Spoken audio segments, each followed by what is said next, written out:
अस्सलाम वालेकुम नाज़रीन, हमारे शो पे सिंध वाइस ऐं मां आहियां ज़ुहैब ज़रदारी। नाज़रीन, अॼु असां सां प्रोग्राम में मुनम ज़फ़र साहब मौजूदु आहिनि। पाण अमीर आहिनि जमात इस्लामी कराची जा। पॉडकास्ट में कराची जी सियासी सूरत हाल ते, कराची जा जेके मामला आहिनि उन ते बि ॻाल्हि ॿोल कंदासीं। सिंध जी बि सियासत ते ॻाल्हि ॿोल कंदासीं। ख़ासि तौर ते जमायत इस्लामी जो जेको एक्टिविज़म आहे, या जमायत इस्लामी जा जेके मामला आहिनि, या जमायत इस्लामी जेका एहतजाजनि जे हवाले सां ॾाढी मशहूरु जमायत रही आहे, त उन्हनि जे हवाले सां बि पाण गुफ़्तगू कंदासीं। हाफ़िज़ साहब, बहुत शुक्रिया, आपने हमें वक्त दिया। आगाज़ में इस तरह से करूँ कि जमात इस्लामी जैसे मैंने कहा हमेशा करप्शन हो या अवामी मसाइल हों, उन पे आवाज़ उठाती रहती है। तो वजह क्या है कि आप हर वक्त एक्टिव तो रहते हैं, सड़कों पर रहते हैं, आपका एक एहतजाज और आवाम के साथ राब्ता नज़र आता है, लेकिन फिर इंतखाबात में फिर वोट बैंक इतना महदूद क्यों हो जाता है आपका? और मतलब ये कि क्या आप समझते हैं कि जो अवामी मोबिलाइजेशन है वो एक अलग चीज़ होती है, लोगों का चले आपके एहतजाज में आना अलग चीज़ होता है, लेकिन वो पोलिंग बूथ पे नहीं आते? बिस्मिल्लाहिर्रहमानिर्रहीम, बहुत शुक्रिया। अच्छा देखें जी, जो सवाल आपने किया है, अगर इसको इस तरह देखा जाए कि कराची में बिलख़ुसूस ये जो हमने पिछले पूरे अरसे में अवामी मसाइल के हवाले से आवाज़ बुलंद की, करप्शन के हवाले से हमने आवाज़ बुलंद की, और जो लोगों के जेन्युइन मसाइल हैं, शहर कराची में रहने वाला, चाहे वो कोई भी ज़बान बोलने वाला हो, उसका मसला क्या है इस वक्त? पानी का मसला है, बिजली का मसला है, रोड इंफ्रास्ट्रक्चर का मसला है, इसी तरह ट्रांसपोर्ट का मसला है, स्ट्रीट क्राइम्स ऐसे हैं कि जो रुकने का नाम नहीं ले रहे, लोग अपनी जानों से जा रहे हैं। इन सारे इश्यूज़ के हवाले से जमात इस्लामी ने आवाज़ बुलंद की, और ये बात भी लोग बखूबी जानते हैं कि जब 15 जनवरी 2023 को बल्दियाती इंतखाबात हुए तो जमात इस्लामी इस शहर की सबसे बड़ी पार्टी बनकर उभरी। सबसे ज़्यादा वोट जमात इस्लामी ने लिए, सबसे ज़्यादा नशिस्तें जमात इस्लामी ने ली, और अमलन जो सूरत हाल थी, सूरत हाल में जमात इस्लामी का मेयर तो मुंतखब हो गया था। लेकिन जिस तरह का हमारा एक करप्शन पर मबनी निज़ाम है, धौंस धांधली पर मबनी निज़ाम है, और जिस तरह मैनवरिंग की जाती है नताइज के अंदर, उसके नतीजे के अंदर पीपल्स पार्टी ने कराची की मेयरशिप पर कब्ज़ा किया, और उसके लिए हर वो तरीका इख्तियार किया कि जिसके ज़रिए जो है वो नताइज के अंदर मैनवरिंग की जा सकती हो, डिलिमिटेशन के अंदर धांधली, नताइज के अंदर धांधली, लोगों को उठाना, और उसके नतीजे में अपने वोट ज़्यादा करना, ताकि मेयरशिप पे कब्ज़ा किया जा सके। तो ये बात तो साबित हो गई कि लोगों ने एतमाद किया, लोगों ने वोट दिया, और जमात इस्लामी सबसे बड़ी पार्टी बनकर उभरी। तो बल्दियाती इंतखाबात के बाद जब आम इंतखाबात आए, तो आम इंतखाबात के अंदर भी शहर कराची में अगर किसी के दूसरे नंबर पर सबसे ज़्यादा वोट है तो जमात इस्लामी है। यानी अगर लोगों ने कौमी इंतखाबात के अंदर अगर किसी और पार्टी के उनकी चॉइस थी, तो सूबाई सतह पर जो है जमात इस्लामी उनकी चॉइस थी, और अल्हम्दुलिल्लाह जमात इस्लामी ने सबसे ज़्यादा वोट लिए। तो ये बात तो साबित हुई कि ऐसा नहीं है कि लोग वोट ना देते हों, लोगों ने वोट दिया, लोगों ने एतमाद किया। लेकिन हमारे यहाँ जिस तरह का एक हाइब्रिड निज़ाम है, उस हाइब्रिड निज़ाम के तहत जो कुछ इंतखाबात के अंदर जो है वो एंगलिंग की जाती है, जो मैनवरिंग की जाती है, उसके नताइज ये हैं कि जो हमारे सामने नज़र आते हैं। मतलब ये है कि आप वोट तो ले गए, लेकिन वोट को बचा ना सके, ये वाली बात? हाँ, बस ये कह सकते हैं कि वोट हमने लिया, लेकिन जिस तरह फॉर्म 47 की शक्ल में लोगों को मुसल्लत कर दिया गया, और आज भी आप देखें कि अगर कौमी असेंबली की 22 नशिस्तें हैं कराची की, तो इन 22 नशिस्तों में से जिन पार्टियों को ये नशिस्तें दी गई हैं, यानी MQM और पीपल्स पार्टी, 15 MQM और 7 पीपल्स पार्टी, अमलन सूरत हाल ये है कि इन दोनों पार्टियों की एक नशिस्त भी नहीं है। ये पीपल्स पार्टी की? जी, this is reality. Peoples Party के पास देखें शहर कराची में 2-3 ऐसे पॉकेट हैं कि जहाँ से पीपल्स पार्टी हमेशा जीतती रही है। लेकिन इस दफ़ा वो 2-3 पॉकेट से भी जो है पीपल्स पार्टी हार गई। 7 नशिस्तें कौमी की उनको दे दी गईं, 15 उनको दे दी गईं। तो ये फैक्चुअल पोज़ीशन है कि जो, और ये अब तो ज़बान ज़द आम है, फ़ॉर्म 47 कौन नहीं जानता कि एक फ़ॉर्म 45 था और एक फ़ॉर्म 47 था, कि जिसमें जो है वो वोट, अगर किसी के 3000 वोट थे तो 0 लगाकर 30,000 कर दिए गए, किसी के 7000 वोट थे तो 70,000 कर दिए गए। जीतने वाला हार गया और हारने वाला जीत गया। सही। अच्छा हाफ़िज़ साहब, एक और चीज़ ये है कि देखें, अगर हम पिछले 2-4 हुकूमतों का जायज़ा लें, आपकी जमात हो गई, मौलाना फज़ल रहमान की जमात हो गई, दीगर कुछ मज़हबी जमातें, तो वो सूबों में हुकूमतें बनाती रहीं, वफ़ाक़ी हुकूमतों का भी हिस्सा रहीं, उनके सेनेटर भी मुंतखब होते आए, फिर उनके MNAs भी आए। लेकिन पिछले कुछ 1-2 इलेक्शंस का हम जायज़ा लें कि वो सीट्स कम होती जा रही हैं, तो क्या आप समझते हैं कि पाकिस्तान के अंदर अवाम जो है वो इस इस्लाम के नाम पर या मज़हब मज़हब के नाम पर जो सियासत है उसको रद्द कर रहे हैं, उसको कबूल नहीं कर रहे कि भई मज़हब की बुनियाद पर सियासत ना कीजिए, क्योंकि आप मौलाना फज़लुर रहमान दीगर कुछ मज़हबी जमातें वो तो मज़हब के नाम पर सियासत करती है। तो आपको लगता नहीं कि ये रुझान कम हो रहा है या इसके अवामिल कुछ और हैं? देखिए जी, ये अवामिल इसके ये नहीं है, अवामिल तो वही हैं जो मैंने आपको बताया। देखिए, हम तो ये बात कहते हैं कि अगर ट्रांसपेरेंसी हो, शफ़ाफ़ियत हो, कोई भी जीतता है वो जीते। हुँ, जिस तरह मैंने आपको बताया, प्रैक्टिकली पोज़ीशन ये है, अगर देखें कराची में जमात इस्लामी जीत गई ना, इसका मतलब क्या है, लोगों ने इत्तेमाद किया। हुँ। अगर वो हम तो आप कहते हैं ना, अब जी, हम जी। क्या, हम तो नताइज को देखते हैं, न तो उसमें तो हार गए हैं आप। देखें, ये तो जब बात हम ज़ाहिर बात है, हम तो अपने एंड पे बात कर रहे हैं ना, तो हाँ। हम इस बुनियाद पर बात कर रहे हैं कि हमारे पास आज भी नताइज मौजूद हैं। आज भी हम उन नताइज की बुनियाद पर अदालत में भी गए और ट्रिब्यूनल के अंदर आज भी मौजूद हैं। यानी 3 साल गुज़रने के बाद भी हुँ, हमने हर कानूनी और आईनी रास्ता इख्तियार किया कि जो एक हमारा जमहूरी राइट है ना, कानूनी और आईनी रास्ता इख्तियार करना, कि अगर हमें धांधली के ज़रिए हरा दिया गया तो हम कहाँ जाएँगे? हम हुँ। अदालत का रास्ता इख्तियार करेंगे। हम ट्रिब्यूनल का दरवाज़ा खटखटाएँगे कि हमें हमारा जायज़ हक दिया जाए, और यही यही डेमोक्रेटिक वे है ना, हाँ। यही जमहूरी रास्ता है कि हुँ, आप उसको, बजाय इसके कि हम जो है वो कोई और रास्ता इख्तियार करें, हमने ये रास्ता इख्तियार किया। तो इसका मतलब क्या है? इसका मतलब है लोगों ने इत्तेमाद किया। ना सिर्फ उधर इत्तेमाद किया, बल्कि आम इंतखाबात के अंदर भी लोगों ने इत्तेमाद किया। जहाँ तक इस चीज़ का ताल्लुक है कि आपने दूसरी बात जो कही कि मुख्तलिफ सेनेटर हैं, ज़ाहिर बात है, हमारे पास कराची है, केपीके का एक बड़ा इलाका है, ख़ास तौर पे हमारा पूरा मालाकंड डिवीज़न है, जहाँ जमात इस्लामी का बहुत अच्छा काम है, और जमात इस्लामी वहाँ से एमएनए, एमपीएस माज़ी में मुंतखब होते रहे नहीं, हैं। आप तो इमरान खान की हुकूमत का हिस्सा भी रहे हैं। आप तो उसमें केपी में, तो आपने हुकूमत भी जी, जी, बनाई है। बिल्कुल। जी, जी, हम इमरान खान के साथ हमारी एडजस्टमेंट थी 2013 से लेकर 2018 तक, और हुँ, 18 के बाद वो एडजस्टमेंट हमारी नहीं रही, हुँ। जिसके अंदर हम एज़ जमात इस्लामी, हमारे 3 सूबाई वज़रा भी थे, यानी वज़ीर बल्दियात हमारे थे, वज़ीर ख़ज़ाना हमारे थे, खुद सिराजुल हक साहब तो वज़ीर ख़ज़ाना रहे वज़ीर हैं, ख़ज़ाना रहे। वज़ीर ख़ज़ाना रहे हैं। और ये हम नहीं कह रहे, ये तो वो भी कहते थे, इमरान खान साहब भी ये बात कहते थे कि जो डिलीवर जमात इस्लामी ने किया है, कोई और नहीं कर सकता। तो 2013 से लेकर वो 2018 फिर तक, इत्तेहाद आगे क्यों नहीं चल सका? मतलब वो फिर क्या वजूहात हुई कि देखिए जी, ये तो वही लोग बता सकते हैं कि जो जिसकी जिसकी वजह नहीं, देखिए, तहरीक इंसाफ समझती थी कि शायद वो हमसे ईज़ी नहीं रहे, या उनको किसी और को, यानी पहले तो वो सूबाई असेंबली में थे, आगे उनको फिर जो है वो 2018 में आरटीएस भी बैठा और दीगर मामलात भी हुए। उसके बाद उनको वफाकी सतह पर जो है वो इमरान खान साहब वज़ीर-ए-आज़म भी बन गए। तो मेरा ख़्याल है कि वो हमारे साथ ईज़ी नहीं होंगे, और इसके नतीजे में उन्होंने हमसे जो है फिर वो केपीके के जी, अंदर जी। अच्छा, एक इत्तेहाद और चीज़ ये है कि मिसाल के तौर पर पूरे पूरे मुल्क की बात करें हम, तो जमात इस्लामी को ज़्यादातर तो वो अपोज़िशन में ही रही है। तो ज़्यादातर वैसे तो जो चीज़ें 2-4 जो मार्चेज़ जो होते हैं, वो मशहूर भी जमात इस्लामी के हैं। ट्रेन मार्च, मिलियन मार्च, ये ज़्यादातर उस वक़्त हम तो बहुत अरसे से इन चीज़ों को देखते आए हैं। तो एजिटेशंस में आप रहे हैं, अपोज़िशन में रहे हैं, एहतजाज में रहे हैं। तो इस वजह से तनकीद से बच नहीं जाती कि क्योंकि वो अवाम के पास आप यही जाकर कहते हैं कि भई हम तो कभी हुकूमत में आए नहीं, इसलिए हमने क्या डिलीवर करते अगर हमें हुकूमत मिलती। हुँ। आप समझते हैं कि क्या ये ये आपका मुसलसल इक़्तिदार से बाहर रहना, ये आपको हर आने वाले इलेक्शन में इसका फ़ायदा होता है या इसका कोई नुकसान होता है कि यार अगर लोग कहते हैं कि यार ये इनको वोट तो दो, ये जीतते तो वैसे नहीं। अच्छा, देखिए, बात ये है कि ये बात जो आप कह रहे हैं, अभी पिछले दिनों एक साहब कह रहे थे कि यार, आप जो बल्दियाती इंतखाबात लड़े, आप मेयरशिप चाहते थे, तो हम मेयरशिप चाहते थे ना। हाँ, और हमने, देखें, 2001 से लेकर 2005 तक इस शहर कराची में जमात इस्लामी की जो सिटी डिस्ट्रिक्ट गवर्नमेंट थी, उसमें नाज़िम थे नेमतुल्लाह खान साहब। जी हाँ। नेमतुल्लाह खान साहब को अपने गैर भी जानते हैं कि जी हाँ, जी हाँ, नेमतुल्लाह जी। खान साहब एक ऑनेस्ट आदमी थे। नेमतुल्लाह खान साहब इस पिराना साली में, जिन्होंने 24 घंटे में से, मैं कहूँ बिला मुबालगा, 24 घंटे थे तो 26 घंटे उन्होंने लगा दिए इस शहर के लिए, इस शहर के लोगों को फैसिलिटेट करने के लिए लगा दिए। नेमतुल्लाह खान साहब वो थे कि जो जिन्होंने डिलीवर करके दिखाया। यानी अगर इस शहर के अंदर आज से 22 साल पहले पानी का कोई मंसूबा मुकम्मल हुआ, कम कॉस्ट पे मुकम्मल हुआ, वक़्त पे मुकम्मल हुआ, तो वो K3 मंसूबा था, जिसके ज़रिए शहर को 100 मिलियन गैलन डेली पानी दिया गया। हुँ, ये नेमतुल्लाह खान साहब के दौर में मुकम्मल हुआ।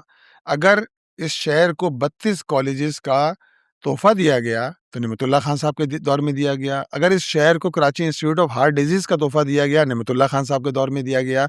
यानी एनआईसीवीडी के बाद दूसरा हॉस्पिटल था कि जो बहुत ज़्यादा जो डिस्ट्रिक्ट सेंट्रल और हुँ। वेस्ट के लोगों को कैटर करता था। यानी बस इतनी बड़ी आबादी है, ज़ाहिर करोड़ों की आबादी का शहर है, उसमें सिर्फ एक हॉस्पिटल था नेमतुल्लाह खान साहब के।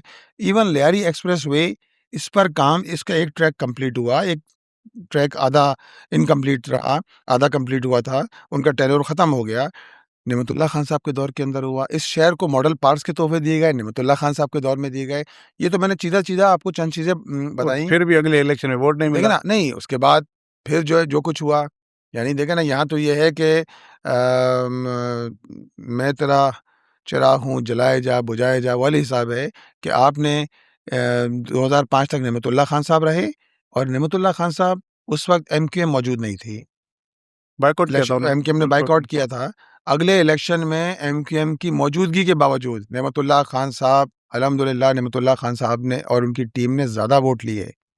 लेकिन हमारे यहाँ जिस तरह का एक उस वक्त भी हुआ था। जी, हाइब्रिड निज़ाम है, जिसके ज़रिए जो है नताइज की तब्दीली होती है, चीज़ें होती हैं, और वही सारी चीज़ें जो है वो, तो जब जमात इस्लामी की, देखिए कराची की अगर बात की जाए, अब्दुल सत्तार अफ़गानी साहब 79 से लेकर 86 तक आप मेयरशिप रही, 2 मर्तबा रहे।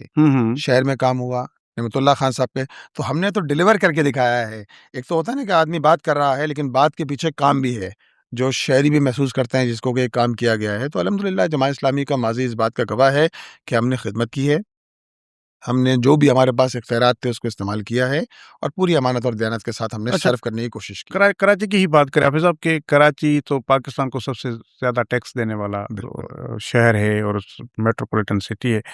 इसमें काम ना होना, तो इसकी तबाही या इसमें जो जो इंफ्रास्ट्रक्चर ना बनना, इसका आपकी नज़र में ज़िम्मेदार कौन है? वफाक, सिंध हुकूमत, या जो ये बल्दियाती नुमाइंदे? क्योंकि असल तो इलाकों की खूबसूरती का या उनकी मरम्मत का, उनके बनाने का काम तो अब लोकल गवर्नमेंट्स का है। तो आपकी नज़र में सबसे ज़्यादा ज़िम्मेदार कौन है? देखिए जी, अगर बात की जाए, अगर कराची आज इस हाल को पहुंच गया है कि इसका इंफ्रास्ट्रक्चर तबाह हाल है, सड़कें तबाह हैं, कोई मंसूबा वक्त पर मुकम्मल होने का नाम नहीं लेता, हर मंसूबा अपनी कॉस्ट से 3-4 गुना ज़्यादा पर ही जाकर मुकम्मल होता है। अभी आप देखें ना, मुल्क भर में बीआरटीज़ बनती हैं। अभी तस्करा आया येलो लाइन का। येलो लाइन की कॉस्ट, जो कॉस्ट 67 बिलियन थी, वो अब पहुंच गई है 162 या 163 बिलियन पहुंच गई है, और 1 किलोमीटर का 8.5 बिलियन बिलियन कॉस्ट रुपए आ का। रही है, जबकि वही कॉस्ट 1 किलोमीटर की पंजाब में 1 to 2 बिलियन है। 2 बिलियन 1 to 2 ज़्यादा। बिलियन आ रही है। अब आप देखें, इससे अंदाज़ा लगा सकते हैं। तो भाई बात ये है कि इस शहर की तबाही में एमक्यूएम और पीपल्स पार्टी दोनों ज़िम्मेदार हैं। एमक्यूएम भी ज़िम्मेदार है इसकी, क्योंकि एमक्यूएम तो हर हुकूमत का पार्ट एंड पार्सल रही है। ये कैसे अपने आप को जो है कह सकते हैं कि हमारा जो है वो, हम जो है वो बरी-उज़्ज़िम्मा हैं। एमक्यूएम 2001 से लेकर 2014 तक, पहले मुशर्रफ दौर में मुस्लिम लीग काफ, उसके बाद फिर पीपल्स पार्टी के साथ हाँ। सदर जब फिर पहली मर्तबा सरदारी साहब हुए, तो वफाक में भी थी और सूबे में भी सूबे में थी। इवन ये है कि मुस्लिम लीग नून की हुकूमत में भी शामिल हो गए थे शामिल इब्तदाई हो तौर गए। पे। हाँ, तो 2002 से लेकर 2014 तक आप कंटिन्यू रहे। फिर तो आप पीटीआई के साथ भी फिर आप पीटीआई के साथ 18 से लेकर रहे। फिर जब और फिर पीटीआई की कश्ती डूबने लगी, तो तो आप आपने पीडीएम 1 में शामिल हो गए, फिर पीडीएम 2 के अंदर शामिल हो गए, और आज तक आप बैठे। वजारतों के मजे ले रहे हैं। एमक्यूएम और पीपल्स पार्टी इस शहर की तबाही की बराबर जिम्मेदार हैं, और पीपल्स पार्टी तो 18 साल से बरसर इक़्तिदार है, कंटिन्यू जो है। अब तो उन्होंने मेयरशिप पे भी कब्जा कर लिया पिछले 3 साल से, और उससे पहले भी 1.5 साल जो है वो एडमिनिस्ट्रेटर कौन थे? एडमिनिस्ट्रेटर मुर्तज़ा वहाब साहब ही थे। तो अगर इस शहर की तबाही है, तो ये दोनों पार्टियां इस शहर की तबाही की जिम्मेदार हैं। अगर इस शहर में बाइख्तियार बल्दियाती हुकूमत होती, तो आज शायद ये सूरत हाल ना होती। अब ज़ाहिर बात है, आपने जो लूली लंगड़ी इस वक्त जो है वो बल्दियात है, जिसका नतीजा ये है कि इसके नतीजे में ना इख्तियारात निचली सतह पे दिए जा रहे हैं, ना वसाइल दिए जा रहे हैं, और सारे वसाइल और इख्तियारात पर ये पार्टियां जो है वो काम करके बैठी हैं। एक और इशू जो है वो है पानी, पीने का पानी कराची का, जिसमें आपने K3 या K4 तो पता नहीं कौन सी नस्ल देखेगी हमारे के जब बनेगी। लेकिन उसके अलावा भी यहाँ पर टैंकर माफिया है, गैर कानूनी हाइड्रेंट्स लगे हुए हैं। क्या वजह है कि आप भी यहाँ शहर के रहे, मेयर रहे, नाजिम रहे, पीपल्स पार्टी, एमक्यूएम सबके पास, मतलब ये क्यों, क्या वजह है कि ये पानी का मसला आज तक हल नहीं हो सका? मतलब इसमें ये क्या आप समझते हैं कि वैसे भी मैं शहर से गुजर रहा होता हूँ, तो हर 8वें 10वें 15वें दिन के बाद आपकी जमात का बैनर लगा होता है कि कराची को पानी दो, कराची को हक दो, ये हो। जी, जी। तो ये कैसे मिलेगा पानी? ये सिर्फ बैनर लगाने से, रैली निकालने से होगा या क्या? क्योंकि इस शहर का इक़्तिदार तो आप सब लोगों को मिला है। नहीं, देखें जी, बात ये है कि आप ये पिछले 20 साल में, ये पहले शहर में टैंकर नहीं चला करते थे, कि ऐसा नहीं था कि शहर में 1947 से टैंकर चल रहे हों। आज भी पाकिस्तान के किसी और शहर में इस बात का तसव्वुर नहीं है कि टैंकर वहाँ चलते हों। ये सिर्फ शहर कराची की किस्मत में रह गया है कि देखिए ना, मैं तो आपके सामने वो मिसाल पेश कर रहा हूँ कि हब डैम अगर कंप्लीट हुआ, अब्दुल सत्तार अफगानी साहब के दौर में मुकम्मल हुआ। अगर K3 मंसूबा मुकम्मल हुआ तो नेमतुल्लाह खान साहब के दौर में मुकम्मल हुआ। और वो विजनरी लीडरशिप थी कि जब K3 मुकम्मल हो रहा था तो उन्होंने फिजिबिलिटी बनवाई। यानी उस वक्त इस बात का उनको अंदाजा था कि शहर की आबादी आने वाले 10 साल बाद, 15 साल बाद ये आबादी कई गुना बढ़ जाएगी। K4 मंसूबे की फिजिबिलिटी बन गई और 2006 के अंदर जो है ये मुकम्मल हो गई, PC2 बन गई। PC2 बनने के बाद कोई ये बताए कि 2014 में जाकर एक्नेक से ये अप्रूवल हुई। तो मुस्तफ़ा कमाल साहब क्या कर रहे थे इस दौरान? सदर मुमलिकत जरदारी साहब थे। वजीर आला कौन था? पीपल्स पार्टी का वजीर आला था, कायम अली शाह साहब थे वजीर आला। फिर 2015 में इसी मंसूबे को जिसकी अप्रूवल दी गई थी एक्नेक ने, कायम अली शाह साहब ने उसका इफ्तिताह किया। 16 में इशरत लिबास साहब ने इफ्तिताह कर दिया। उसके बाद 22 में आकर जो है वो वज़ीरात, यानी 3 मरतबा तो इस मंसूबे का इफ्तिताह हो चुका है। और ये तकरीबन 21 साल गुजर गए, कराची के पानी के निज़ाम में एक कतरा बूंद पानी का इजाफा नहीं हुआ। लोग अरबों रुपए देकर, यानी लोग टैक्स भी दें और अरबों रुपए का पानी भी खरीदें। तो ये तो इस शहर का नवा है। जहां तक जमात इस्लामी का ताल्लुक है, हब डैम बना, अब्दुल सत्तार अफगानी साहब मेयर थे, जमात इस्लामी के मेयर थे। K3 मंसूबा कम वक्त में मुकम्मल हुआ। K4 की फैसिलिटी बनी। इसका मतलब है कि कोई विजन था ना कि अगले 10 साल बाद सूरत हाल क्या होगी। लेकिन ये सारी पार्टियां मिलकर भी, जिसमें जिम्मेदार MQM है, जिसमें जिम्मेदार पीपल्स पार्टी और PTI भी किसी दर्जे में जिम्मेदार है, क्योंकि मंसूबा था इनिशियली 650 मिलियन गैलन पानी का मंसूबा था ये, जो कम करके 260 मिलियन गैलन कर दिया गया। और 2019 में, 18 के आखिर या 19 में के इब्तिदा में इस मंसूबे को मुकम्मल होना था। और आप देखें कितना ये एक मजाक है कि ये मंसूबा, जब इसको पता ही चला 2018 में जाके कि इसके अंदर टेक्निकल फॉल्ट है, जब 16 अरब रुपए डूब गए और ये काम सूबाई हुकूमत को करना था, फिर वापडा के हवाले कर दिया गया। और अभी भी ऐसा है कि ऑगमेंटेशन का काम सूबाई हुकूमत को करना है, बिजली सूबाई हुकूमत को मुहैया करना है। और K4 का जो मंसूबा है, जो कल्ली से लेकर जो है वो कराची के बाहर तक जो है वो बनाना है, वो वापडा ने, वफाकी हुकूमत ने बनाना है। लेकिन अभी 5 दिन पुरानी खबर थी कि दिसंबर 2029 से पहले ये मंसूबा, ये स्टैंडिंग कमेटी कौमी असेंबली के अंदर ये बात आई कि ये मंसूबा मुकम्मल नहीं होगा। आपको बताऊं कि 2029 क्या, ये तो अगले उसके भी 2-3 साल बाद तक ये मंसूबा मुकम्मल नहीं होगा, क्योंकि जहाँ विल नहीं होती ना, रास्ता भी नहीं निकलता। उसकी एक मिसाल और भी देखिए, ये पानी है ना, हब डैम से अब कैनाल निकाली गई। 13 अगस्त को बिलावल भुट्टो साहब ने उस कैनाल का इफ्तिताह किया, 13 अगस्त को। और आजमाइशी बुनियाद पर जब उसमें पानी छोड़ा गया, वो कैनाल बह गई। 12 अरब 78 करोड़ रुपए, ये ऑन रिकॉर्ड है, 12 अरब 78 करोड़ रुपए उस कैनाल पे लगाए गए। और जब बारिश हुई तो बारिश के बाद बह गई। तो आप देखिए ना ये सूरत। और वो कैनाल जो 1981 में जिसका इफ्तिताह अब्दुल सत्तार अफगानी साहब ने किया था, वो भी चल रहा है। आज भी वो कैनाल जो है वो 45 साल गुजरने के बावजूद चल रही है। सही कह रहे हैं। अच्छा, इस पे हमने वैसे काम भी किया और अपने हब कैनाल जो नया बना, इस पे डॉक्यूमेंट्री पूरी चलाई हमने और लोगों को दिखाया। और हमारे पास तो उन्हें वो उसमें फुटेजेस भी दिखाए कि जिसमें कच्ची मट्टी के ऊपर प्लास्टर किया जा रहा है। अब ये दुनिया की पहली इंजीनियरिंग हमने ये इस तरह के कच्ची मट्टी लगा के फिर ऊपर प्लास्टर किया जा रहा है। और वो कितने, जैसे ही बारिश आई तो वो पता ही नहीं चला कि वो वहाँ कैनाल भी था जी। और ये बात की जाए तो फिर लोग नाराज भी होते हैं, जो फैक्ट बयान किए जाए तो लोग नाराज भी होते हैं। तो देखें ये सूरत हाल है। मैं ये बात अपनी एंड करूंगा पानी के मसले पर कि देखें ये सूरत हाल है, इस पे क्या किया जाए। एक वो पार्टी के जो अपोजिशन के अंदर हो, जो सिटी काउंसिल के अंदर अपोजिशन के अंदर इस वक्त मौजूद हैं हम। हमारा एक मेजर 130 के करीब मेंबरान, 128 मेंबरान हमारे हैं सिटी काउंसिल में। हम क्या करते हैं, हम लोगों को अवेयरनेस देते हैं, हम एहतजाज करते हैं, हम बैनर लगाते हैं, हम मुजाहरा करते हैं, हम हुक्मरानों को इस बात पे मजबूर करने की कोशिश करते हैं कि खुदारा शहर कराची के लोग पानी मांग रहे हैं, समंदर किनारे रहते हैं। आज तो दुनिया भर के अंदर जो जहाँ लोग समंदर के किनारे रहते हैं, समंदरी पानी को इस्तेमाल किया जाता है। तो आप समंदरी पानी को तो क्या इस्तेमाल करें, जो पहले से पानी आता था वो भी जो है वो उससे भी लोग महरूम हैं। और 1200 MGD पानी की आज जरूरत है, शहर को 550 MGD पानी मिल रहा है। ये बड़े मतलब अजीब बात है कि पानी तो मौजूद है, क्योंकि पैसों पर तो आपको मिल रहा है, तो इसका मतलब है पानी पहुंचाने का तो कोई इश्यू ही नहीं है ना, नहीं मसला नियत का है। मसला नहीं है। आपको टैंकर घर पहुंच सकता है तो एक लाइन क्यों नहीं पहुंच सकती? बिल्कुल तो मसला ये कि ये तो एक कारोबार बन गया ना, तो ये मिलेगा नहीं पानी। मेरे ख्याल में ये कराची वालों की किस्मत है कि वो टैंकर डलवाते ही रहेंगे। अच्छा, एक और चीज़ ये कि स्ट्रीट क्राइम की वारदातों पर हम बात करें, क्योंकि जब तक शहर में अमन नहीं होगा शहर में तरक्की नहीं होगी। तो एक आदमी जो रोजी रोटी के लिए जाता है उसको पता ही नहीं होता कि उसके साथ क्या होगा। आप हालिया 2-3 महीनों में देखिए कि कितनी बड़ी वारदातें हो गई हैं कराची के अंदर। तो इसके लिए क्या समझते हैं कि आपको पुलिस में आपको खामियां नजर आती हैं, सियासी जमायतों के अंदर कोई मामलात आपको नजर आते हैं? इसका जिम्मेदार कौन है? देखें जी, इसकी जिम्मेदारी पहली बात तो ये कहूँगा कि जो बरसर इक़्तिदार लोग हैं, जिनके पास इख्तियार है, उनकी ज़िम्मेदारी बनती है कि लोगों की जान और माल का तहफ़्फ़ुज़ देना उनकी ज़िम्मेदारी है। यानी यकम जनवरी 2026 से लेकर 30 जून, और फिर अभी करंट एक वाक़या हुआ डॉक्टर आकाश का। लेकिन एक हाउस ऑफिसर जो अभी कुछ अरसे पहले ही पास आउट हुआ था, पैसे छीनने की वजह से उसकी जान ले ली गई।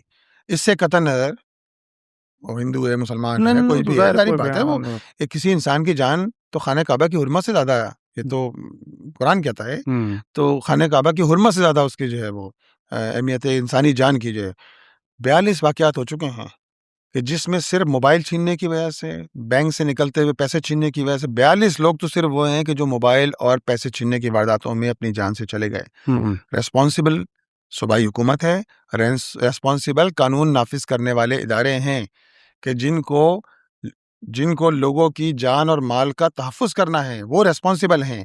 इस पुलिस के अंदर रिफॉर्म्स होना चाहिए हैं, और शहर कराची में रहने वाले लोग, बिलखुसूस शहर कराची में रहने वाले लोग, चाहे वो जिस ज़बान से भी ताल्लुक़ रखते हों, कोई भी ज़बान बोलते हों, उनको पुलिस के अंदर अपॉइंट होना चाहिए है। लेकिन जहाँ स्टेक होता है ना, कोई भी आदमी, चाहे वो पंजाबी बोलता हो, सिंधी बोलता हो, पश्तो बोलता हो, मुहाजिर हो, सिंधी जो भी हो, जो इस शहर में रहता है, आप उसको जो है वो पुलिस के अंदर अगर प्रायोरिटी पे उन लोगों को भर्ती अपॉइंट करेंगे, तो उसके नतीजे के अंदर आदमी का स्टेक होता है। जब लोगों का स्टेक ही नहीं होता तो क्या होता है? तो बस ये चल रहा होता है।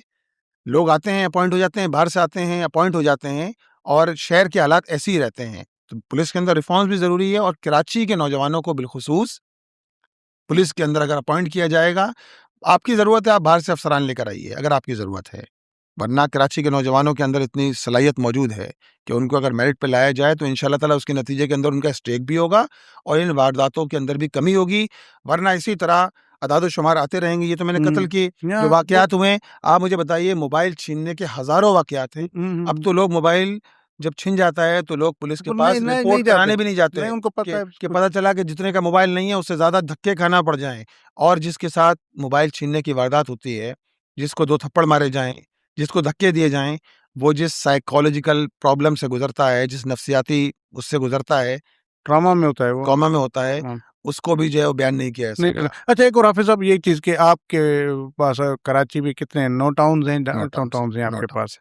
तो आप कम से कम जब आप चीज़ें बयान करते हैं, आप अफ़गानी साहब के को रोल मॉडल के तौर पर पेश करते हैं, नेमतुल्लाह खान साहब की बातें बनाते हैं, तो फिर तो मैं चाहूँगा, बल्कि कराची के लोग भी चाहेंगे कि ये फिर 9 टाउन्स जो हैं, ये तो कम से कम कराची के बाकी टाउन से तो फिर बेहतर होने चाहिए। तो मेरे ख्याल में आप एक भी टाउन ऐसा नहीं है जो रोल मॉडल आप बना सकें। चलिए 9 तो आपके पास है, वहाँ तो आपको काम करने से कोई नहीं रोकता, तो वो क्यों नहीं अच्छे बन सके? देखिए, अभी आपने सवाल किया है ना, तो फिर इसका जवाब मैं देता हूँ। फिर देखें, हमारे पास 9 टाउन हैं। सूबाई हुकूमत बाइख्तियार बल्दियाती निज़ाम नहीं है, बल्दियाती हुकूमतें नहीं हैं। बल्दियात तो है, लेकिन बल्दियाती हुकूमत का निज़ाम नहीं है कि जिसके अंदर कचरा उठाने का महकमा सूबाई हुकूमत के पास है, पानी और सीवरेज सूबाई हुकूमत के पास है। यानी सारे इख्तियारात, सारे वसाइल पर आप कब्जा करो। अपने टाउन, हमारे टाउन तो छोड़िए, अपने टाउन के चेयरमैन्स को भी आप इख्तियार देने के लिए तैयार नहीं है। कहीं और से आप फंड कर देते होंगे उनको, लेकिन उनको भी इख्तियार देने के लिए तैयार नहीं है। ये सारे पानी, कचरा, ये सारे इख्तियारात किसके पास होना चाहिए? ये तो बल्दियात के पास होना चाहिए ना। लेकिन इस सब के बावजूद मैं ये बात पूरे दावे के साथ ये बात कहता हूँ कि मैं अगर किसी एक टाउन का भी नाम ले दूँ, यानी लियाकताबाद टाउन की मैं बात करता हूँ। लियाकताबाद टाउन ने आज से 3 दिन पहले अपने 3 साला कारकर्दगी पेश की है। अगर उस टाउन के अंदर पार्कों की तादाद अगर उस टाउन के अंदर 2 दर्जन पार्कों की तादाद है, 100% पार्क डेवलप कर दिए। अगर उस टाउन के अंदर खेलों के मैदान जो मौजूद थे, सबको जो है वो आबाद कर दिया है। अगर उस टाउन के अंदर जो है वो दीगर मसाइल थे, यानी देखें ना, अर्बन फॉरेस्ट उस टाउन ने बनाया, पार्कों का आबाद उस टाउन ने किया, खेलों के मैदानों का आबाद उस टाउन ने किया, 12,000 से जायद स्ट्रीट लाइट्स उस टाउन ने लगाई। और सिंध हुकूमत क्या दे रही है? सिंध हुकूमत सिर्फ ऑक्ट्राई ज़िला टैक्स दे रही है, जो वफाक के ज़रिए सूबाई हुकूमत को मिलता है। और ऑक्ट्राई ज़िला टैक्स क्या है? तनख्वाहें हैं, कि जो एम्प्लॉयज़ की तनख्वाहें दी जाती हैं वो तनख्वाहें। आप डेवलपमेंट फंड देने के लिए तैयार नहीं। हमें तो हैरत होती है कि देखें, बाइंडिंग फोर्स वो होती है जो आपने इक़्तिदार पे कब्जा कर लिया ना, आप मेयर बन गए, तो आप सबको फिर बैलेंस करके चलो ना। नेमतुल्लाह खान साहब की खूबी क्या थी? नेमतुल्लाह खान साहब के दौर में सईद गनी साहब ये बता सकते हैं, वो उस वक्त अपोजिशन लीडर थे। हिज़्ब इख्तिलाफ के फ़र्द की भी यूनियन कमेटी थी, उसको भी उतने ही पैसे दिए गए जितनी जमात इस्लामी की एक यूनियन कमेटी को पैसे उस वक्त दिए भी गए। तो उस वक्त शायद डायरेक्ट आते थे ना, वो भी वफाक हुकूमत से डायरेक्ट फंड आते थे, तो इसीलिए मेरे ख्याल में सबको ऑटोमेटिकली यूनियन काउंसिल तक भी डायरेक्ट फंड आ रहे लेकिन हैं। अभी तो नहीं दी जा अभी रही, नहीं दिए जा अभी रहे। नहीं दी जा रही है ना। अभी तो आप ऊपर भी आप हैं, नीचे भी आप यहाँ सदर भी आपका, गवर्नर 2 सूबों में नहीं नहीं आपके, नहीं गुजरा आला भी आपके, बल्दियात भी आपकी, सब कुछ आपके। तो भाई किस बात की रुकावट है? आप एतमाद कीजिए, अपने लोगों पे नहीं, एतमाद फिर कीजिए। आपको अगर लगता है कि ये निज़ाम बाख्तियार नहीं है, तो फिर क्यों आप इस नो टाउन लेकर बैठे हुए हैं? 100 से ज़्यादा आप सीटें लेकर केएमसी में बैठे हुए हैं, फिर तो आप देखें इसका जी, निज़ाम हमने ऐसा नहीं बने। देखिए अगर अगर अगर सपोज आपके नताइज पर हम चलते हैं और हाफिज नईम साहब अगर होते मेयर, तो फिर वो भी आज यही रोना रो रहे होते नहीं कि अख्तियार बाख्तियार नहीं हूँ। देखिए हमने, आप ये इस बात को समझें कि हमने पहले दिन ये बात की कि हम जो इख्तियारात इस शहर का हक है और जिन इख्तियारात पर कब्जा किया गया है, इन इख्तियारात के हुसूल के लिए हम मज़ाहमत करेंगे। मज़ाहमत क्या होगी? सड़क पर भी खड़े होंगे, बैनर भी लगाएंगे, एहतजाज करेंगे। और जो हमारा इख्तियार है, जिन टाउन्स के ऊपर जो है वो हमारे टाउन चेयरमैन हैं, इंशाअल्लाह ताला जो जितने ओन रिसोर्सेज हमारे पास मौजूद हैं, उनको पूरी अमानत और दयानत के साथ लोगों तक पहुंचाएंगे। रोना नहीं रोएंगे, वसीम अख्तर साहब की तरह फाइल फेंक के नहीं भागेंगे। इंशाअल्लाह ताला फाइट करेंगे। शहर कराची के रहने वाले लोगों के चेहरों पर मुस्कुराहटें 3 साल तक तो नहीं ले नहीं, पाए आप। अल्हम्दुलिल्लाह। बाकी कब देखें, इसके लिए हम फाइट कर रहे हैं। और मैं आपको बताऊं कि जमात इस्लामी के 9 टाउन्स के अंदर, मैं आदाद-ओ-शुमार आपको, अभी हम इंशाअल्लाह ताला अगले 1 हफ्ते के अंदर अपनी 3 साला कारकर्दगी मीडिया के सामने लेकर आ रहे हैं। इस वक्त हमारे टाउन चेयरमैन हर जगह प्रेस ब्रीफिंग करके साफियों के सामने बयान कर रहे हैं कि हमने 3 साल में क्या किया। यानी 270 पार्कों को हमने अपने 9 टाउन्स के अंदर बहाल किया है। हमने 48 एजुकेशनल तालीमी इदारों को हमने अपग्रेड किया है, असातिज़ा की ट्रेनिंग का इंतज़ाम किया है। वहाँ तलबा की रजिस्ट्रेशन के सरकारी स्कूलों को, कि जहाँ लोग अपने बच्चों को भेजना पसंद नहीं करते, वहाँ रजिस्ट्रेशन के अंदर दुगना तिगना इजाफा हुआ है उन जगहों पर जो है। इसी तरह हमने हज़ारों की तादाद में स्ट्रीट लाइट्स जो लगाई हैं जो हमारे टाउन्स हैं उनकी मरकज़ी शाहराहों पर। इसी तरह अगले मरले पर हम अल्हम्दुलिल्लाह डेवलपमेंट के हवाले से सड़कों की तामीर का काम हो या फिर गलियों में पेवर ब्लॉक लगाना हो, ये काम भी कर रहे हैं। और आपको ये जानकर बहुत हैरत होगी कि हमने पायलट बुनियाद पर हमने अभी अपने टाउन के अंदर, गुलबर्ग टाउन के अंदर, तालीमी कार्ड का इजरा किया है। अच्छा, आपने ये शायद कभी नहीं सुना होगा। नहीं, लोग उसमें क्या? सेहत भी आता है, फलाना कार्ड भी आता है, सारे कार्ड आ रहे होते हैं।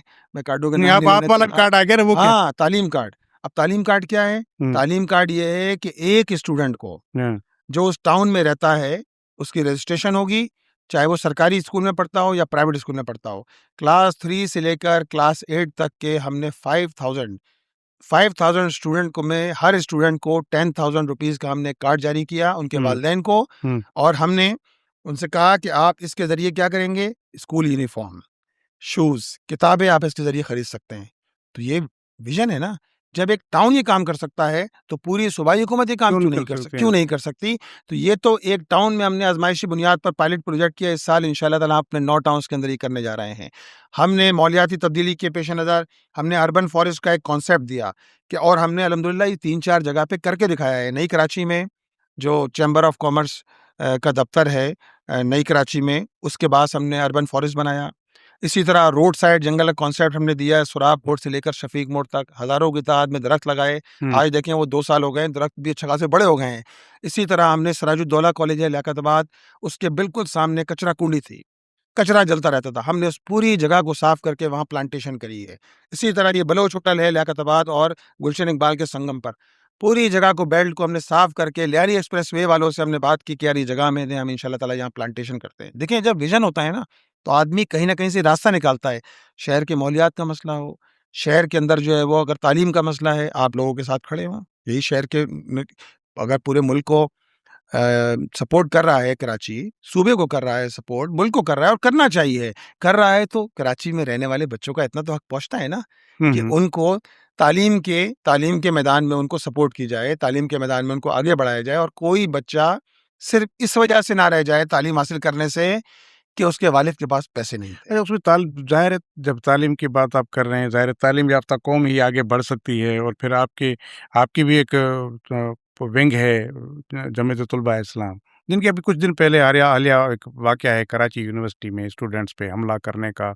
ये पहली बार हुआ है कि झगड़े होते रहते हैं कराची यूनिवर्सिटी में, तकरीबन पाकिस्तान के सारी यूनिवर्सिटी में होते हैं, लेकिन ये यूनिक मामला इसलिए वाक़या है कि ये पहला झगड़ा है जो फैकल्टी के अंदर हुआ है। यानी कि अब जमीयत इस्लाम अब ना तो फैकल्टी का एहतराम कर रही है, ना उसके आपके लोग जो हैं वो असातिज़ा का एहतराम कर रहे हैं, ना चेयरमैन या चेयरपर्सन जो उसका एहतराम कर रहे हैं। तो ये किस तरह के स्टूडेंट्स मेरा आपने ख्याल तैयार है कि किए? देखें, पहली बात ये है कि ये 2 तलबा तंजीमों के दरमियान एक तसादुम है, उसको वैसे ही लेना चाहिए ना। ये पहले माजी में भी होते रहे हैं, इससे हाँ, बड़े-बड़े होते हुए हैं। इससे बड़े-बड़े अंदर वाक़यात फैकल्टी के अंदर कोई नहीं हुआ, इससे आज इस कोई भी नहीं होगा, बाहर होते हैं, देखें अंदर आकर अब यानी आप नहीं, क्लासरूम में भी आकर झगड़ा करें। देखें यूनिवर्सिटी के अंदर इस तरह के वाक़यात माजी में भी होते रहे हैं, हमें पता है।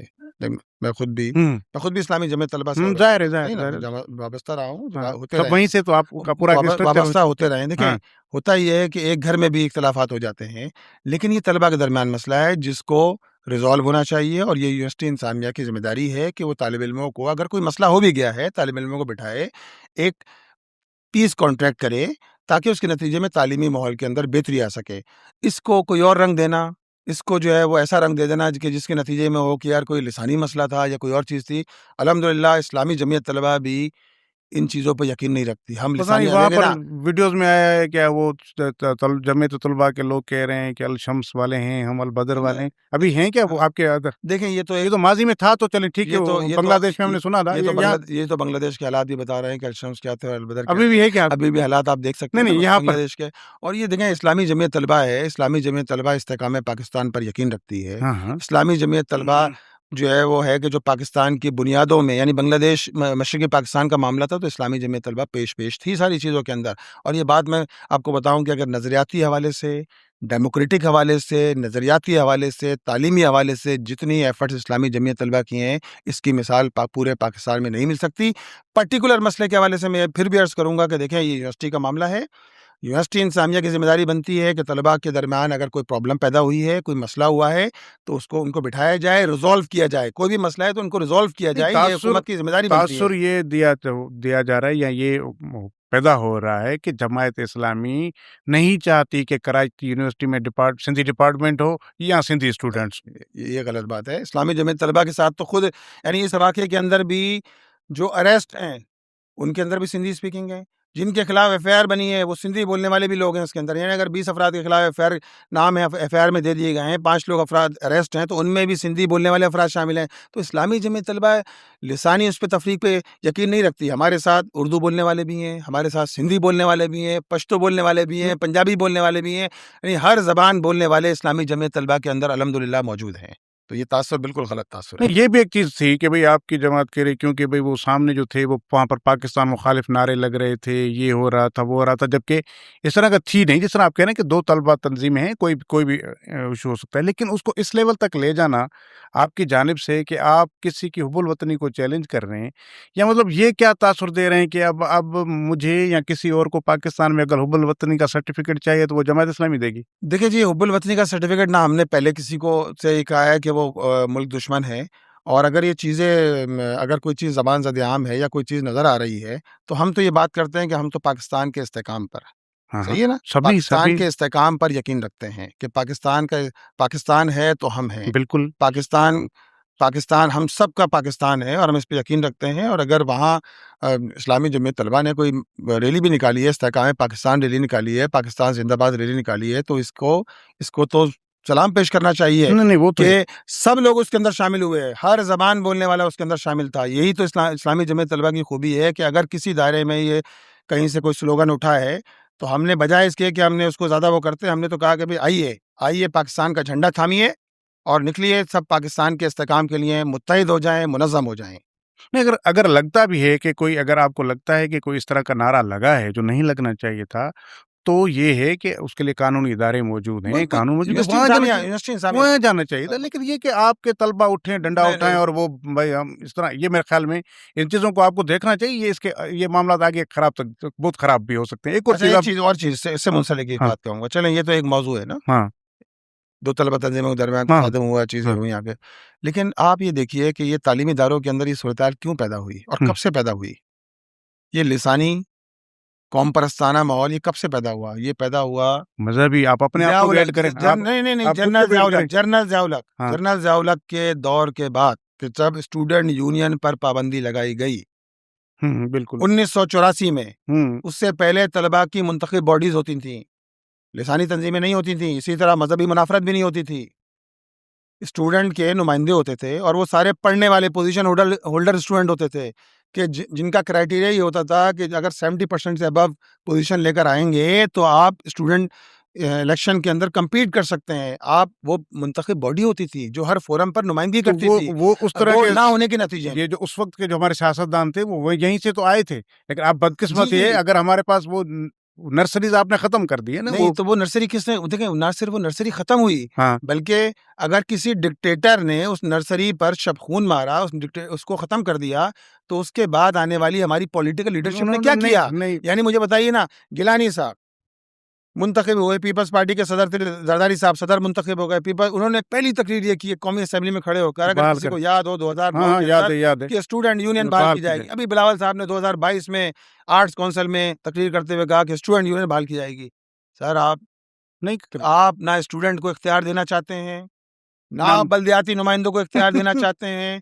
आप सब छोड़िए, आप अपने लोगों को भी इख्तियार देना नहीं चाहते। अगर ये आगे जाएँगे, स्टूडेंट जेन्युइन लीडरशिप आएगी, निचली ग्रास रूट लेवल से आएगी, तो फिर ये खानदानी निज़ाम तो नहीं चलेगा ना फिर। अच्छा, वैसे ये कि जो कराची यूनिवर्सिटी में जो वाक़या हुआ, इस तरह की जब चीज़ें नज़र आई, तो हमें भी सबको इस तरह लगा कि यार ये लगता है कि जमात इस्लामी भी जो है ना वो मज़हबी जमातों की एमक्यूएम बनने जा रही है। कुछ कुछ तरह का आप सोच रहे हैं कि यहाँ कराची में धौंस-धमकी से ही देखिए, वोट वो ले गुज़र गए, सारे वक़्त गुज़र गए, एमक्यूएम का सारा वक़्त गुज़र गया। ये सारी चीज़ें फ़ेस करते थे, इस्लामी जमीयत तलबा फ़ेस करती थी।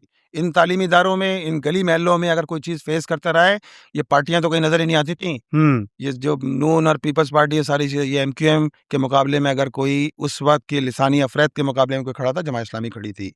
तो ये बात करना कि जमात इस्लामी जो है, जमात इस्लामी नहीं, जमहूरी देखें एमक्यूएम भी सुना है जमात इस्लामी की पसली से निकली हुई है ना, तो देखें, इसलिए आपने नहीं, एक नहीं, नहीं, दूसरे वो पसली वगैरह से नहीं है। अगर ये फ़साद तो जो पूरा है, किसका पैदा करता है, हुँ, आपकी बिल में है। नाम ले गए आ आप थोड़ी देर पहले। आप भी आप उसका बता गए थोड़ी देर पहले। आप भी उसका तज़किरा नहीं हाँ। करेंगे। अच्छा। तज़किरा नहीं करेंगे कि एमक्यूएम किसकी पैदा करता हाँ, है और किसके नतीजे के अंदर आज ये तालीमी इदारों का हाल हुआ कि स्टूडेंट यूनियन जो है, उन पे पाबंदी लगा दी गई और जिसको पॉलिटिकल लीडरशिप भी अब स्पेस देने के लिए तैयार नहीं है कि हुँ, कहीं ये लीडरशिप आगे ना बढ़ जाए। तो ऐसे हालात के अंदर अगर कोई पाकिस्तान के इस पूरे तनाज़ुर के अंदर, और देखें अब तो वक़्त ने साबित कर दिया है, बांग्लादेश के अंदर इस्लामी जमीयत तलबा थी ना, जमात इस्लामी हाँ, थी। हाँ, हाँ। हम तो आज तक फांसियाँ चढ़ रहे हैं। हमारे रहनुमा, अभी की बात कर अब रहा हूँ तो मैं, अभी मुतीउर रहमान निज़ामी साहब, जमात इस्लामी बांग्लादेश के अमीर, उनको 6 साल पहले फांसी दे दी गई। तो हमने तो पाकिस्तान से मोहब्बत की थी ना। हमें मसला नहीं था, हम पाकिस्तान बना था ना, ये पाकिस्तान से मोहब्बत की थी जिसकी हमारे शुरू में हमें तो नहीं बनने दे रहे थे आप, नहीं देखें, कि शुरू में हमें तो आप तो हक में नहीं थे। हमें तो देखें ना, हमारे सदर, 47 में आप हक में नहीं थे, हमारे फिर बाद अमीर, में बने। हमारे जनरल सेक्रेटरी दोनों को फांसी दी गई। हाँ, हाँ। बांग्लादेश के और पाकिस्तान, यानी पाकिस्तान से मोहब्बत किस साथ दी गई? किसने दी? हसीना वाजिद ने दी ना। और पाकिस्तान बनने देना, और आप खुद कह रहे हैं कि जमात इस्लामी की कितनी कुव्वत है। तो पाकिस्तान जब बन रहा था, उस वक़्त भी मौलाना मौदूदी ने कहा था पाकिस्तान बन गया है, इसकी हैसियत मस्जिद की हैसियत है। जिस तरह एक मुसलमान मस्जिद की हिफाज़त करता है, इसी तरह इस पाकिस्तान की हिफाज़त करेगा। और कायद-ए-आज़म और मौलाना ने फिर रेडियो से उनकी तकारीर नशर हुई, मौलाना की, कायद-ए-आज़म रहमतुल्लाह अलैह के कहने पे।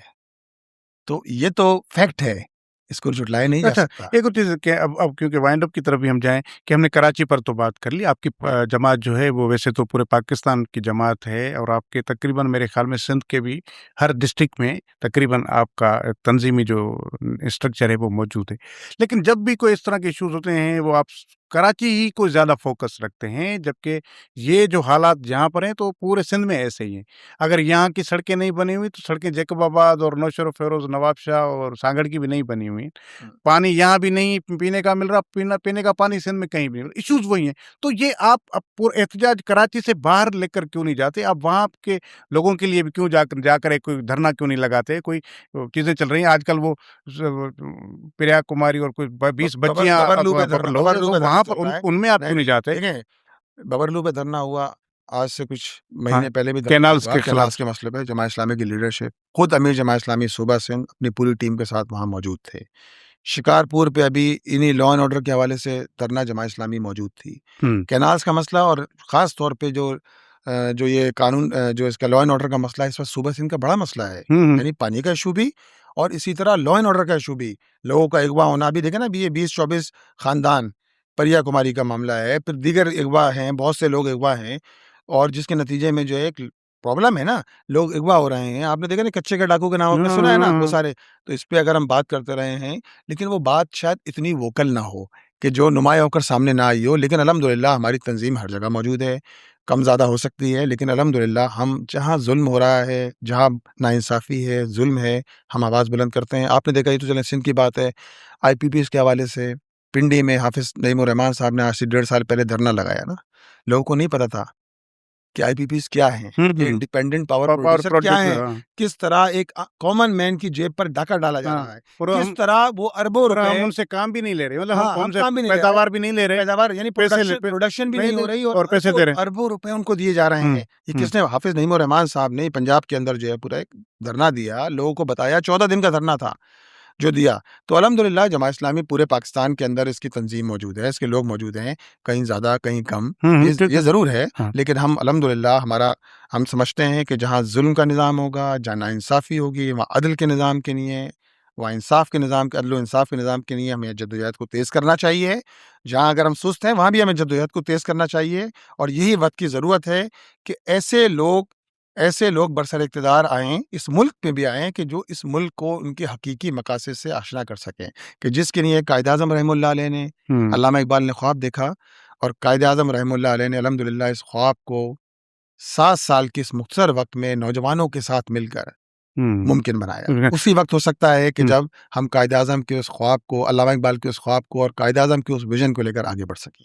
अच्छा, बस आखिर में इतना जल्दी में मुझे बताइए कि प्रिया कुमारी और दीगर बच्चों की बाजियाबी के लिए एहतजाज भी हो रहा है, धरना भी हो रहा है, तो जमात इस्लामी इसमें शिरकत करेगी? जी, बिल्कुल शरीक करेंगे। और आपको तो इस बात का भी मैं ये बात को सेकंड करूँ कि अभी उम्मे रुबाब चांडियो साहिबा, उन्होंने रब्ता किया, हमारे ऑफिस आई हाफिज़ नईमुर रहमान साहब, और उन्होंने प्रेस ब्रीफिंग करी। आपको पता है ना, जो मुझे याद है के साथ के वालिद को मार दिया गया, वजीरों ने मार दिया, उनके भाई को मार दिया, उनके चचा को मार दिया। फिर ना सिर्फ ये नाजिम जोकियो, कौन नहीं जानता नाजिम जोकियो किसने कत्ल किया? नाजिम जोकियो कत्ल करने वाले सब नॉन लोग थे, लेकिन वो सारे लोग आजाद हो गए क्योंकि उनके वोट को किसी की जरूरत थी। सेनेट के अंदर भी सही है, आजाद हो गए अचानक आ भी गए। ये तो नक्शा है अंदरूनी सिंध का कि जहाँ लोगों का ना वोट आज़ाद है, ना लोग आज़ाद हैं, ना लोगों का वोट आज़ाद है। ये अंदरूनी सिंध का नक्शा है कि जहाँ बटेरों के जरिए जो है लोगों के राय पर भी कब्जा कर लिया जाता है और लोग आज़ाद नहीं होते। ये इस वक्त सिचुएशन से ना सिर्फ हमारा सूबा सिंध गुजर रहा है, बल्कि पूरे पाकिस्तान का मंजरनामा भी इस वक्त ऐसे ही नजर आ रहा है। हाफिज़ साहब, बहुत शुक्रिया, आपने हमें वक्त दिया। Thank you.